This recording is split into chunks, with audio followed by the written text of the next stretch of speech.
of that, but you don't like NBA super teams. So NBA super teams are overrated. As I said, they come with two fatal flaws. Stars are very expensive, so KD, Kyrie, and Harden forget bench. They're not taking pay cuts. Second thing is you have egos. And two things that get blown up in America, rock bands and NBA teams, because you can only have so many lead singers, right? So what constitutes a super team? So let's say a super team is when you have two superstars on the team. So that would be LeBron and AD right now. That's a super team. When KD, not before, but when KD joined Steph Curry, because Klay's not a superstar, Draymond's not a superstar. So when KD and Steph were together. And then D-Wade and LeBron. Bosh wasn't a superstar, darn good. But so those three. So 2 years with the Lakers, 4 years with the Heat, and 3 years with the Warriors. 9 years. 5 titles. Should have been 4, but Ray Allen hit a great shot. 9 years, 5 titles. It ain't that super. Okay, the Avengers have 1 loss. 9 years, 5 titles, could have easily been 4. And by the way, look at Brooklyn. That's the current super team. You think that has a long shelf life? I mean, seriously. You think that has a long shelf life? I'll tell you what has a long shelf life. The Spurs. That thing lasted, first title to last, lasted 15 years. Milwaukee reminds me of the Spurs. 26-year-old superstar young guy that doesn't get hurt. Great system, a lot of depth. Well, nobody wants to play in Milwaukee. Well, Drew Holiday did. Giannis does. I don't want to hear that. Nobody wants to play in Portland. Dame does. I always hear that. Nobody wants to play in blank city. Giannis seems happy as heck, and if he's happy, they're fine. So you start looking around. The current super team is Brooklyn. They have no rim protector. They have no bench. And if I ran the team, I'd get rid of Kyrie Irving. I would go KD, James Harden, and a better bench and a rim protector. I would do it tomorrow. So, and also, Milwaukee now is a champion. What does that mean? They're going to play with the confidence of a champion. I mean, Joy and I talked about this yesterday. We both liked, I think, Milwaukee yesterday. We both said, though, God, they're going to get tight. 3 minutes left. They lead by. Well, I mean, the beginning of that game was a disaster on both ends. It was awful. The teams were tight. Well, they won't be tight. They're champions now. So they'll play with an unbelievable confidence. And I do think, I'm going to play a bite from Giannis, super teams make great headlines and great movie posters. But it's always a shorter movie than you think, and it's never as great as you think. It does have a Hollywood component where you put all these great actors together. It's never quite as good as you think.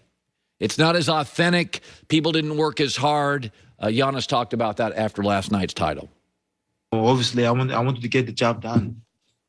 You know, but that's my stubborn side. Like, it's easy to go somewhere and go and win a championship with somebody else. It's easy. I could go, I don't want to put anybody in the spot, but I could go to a super team and, you know, just do my part and win a championship, still won. But this is the hard way to do it, and this is the way. And we did it. Yes, they did. He's so likable. The Herd brought to you by Jersey Mike Subs. Be a sub above. Let's go to B.J. Armstrong. Multiple titles, 3 of them with the Chicago Bulls, and All-Star as well. B.J. Armstrong is now NBA agent. He is joining us live. So, I mean, from your perspective, 26, 5-time All-Star, Finals MVP, Defensive Player of the Year, 2-time MVP. Is it his league this morning, BJ? Without question, Colin. This is his league. He's established himself as not as a superstar. He's the best player in the league on both sides of the ball. And what's scary about him, every time you watch him, every time I watch him, I go, this guy is scoring 50 points a game without a consistent jump shot, let alone a three-point shot. These 50-point games at some point, Colin, are going to be 60 and 70-point games once he has a consistent mid-range shot. Yeah. And he's just an amazing, amazing talent. And he's figured it out. He's figured out what all great players have figured out. He gives 100%, 100% of the time. He's a remarkable player, a remarkable talent. He's playing in an era where we talk about shooting, analytics, so forth and so on. And he's the best player without any of those things, just because he understands who he is and what he brings to the game of basketball. You know, it's interesting. The one fly in the ointment of analytics, and this is interesting, of the 7 teams that shot the most threes, BJ, Combined, they had one playoff series win. And I was thinking about that this week. The last 3 teams to win are the Raptors, big and physical, the Lakers, big and physical, and the Bucks, big and physical. And I'll throw this at you, and you tell me, because you're an agent and you represent all sorts of shooters and bigs. The one thing where analytics can't measure it is that at the end of seasons, officials let you play. And finesse teams and jump shooting teams, BJ, they don't get to the free throw line. Efficiency becomes overrated because of the sheer volume of free throws the Raptors get, the Lakers got, the Bucks got. So this analytics for the NBA in the regular season, where it's a volume play, I get them.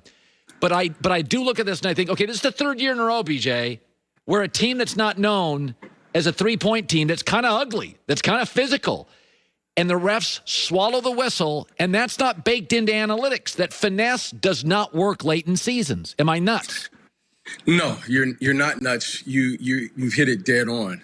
In the regular season, you can play a certain style of play.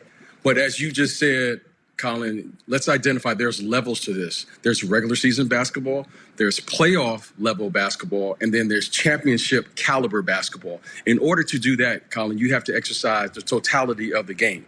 And that means you have to get the best shot that's possible because the teams you're performing against are going to take away something. And that's what championship caliber basketball is all about. You make adjustments on the fly, and you have to be fundamentally sound at all areas of the game if you're going to play that.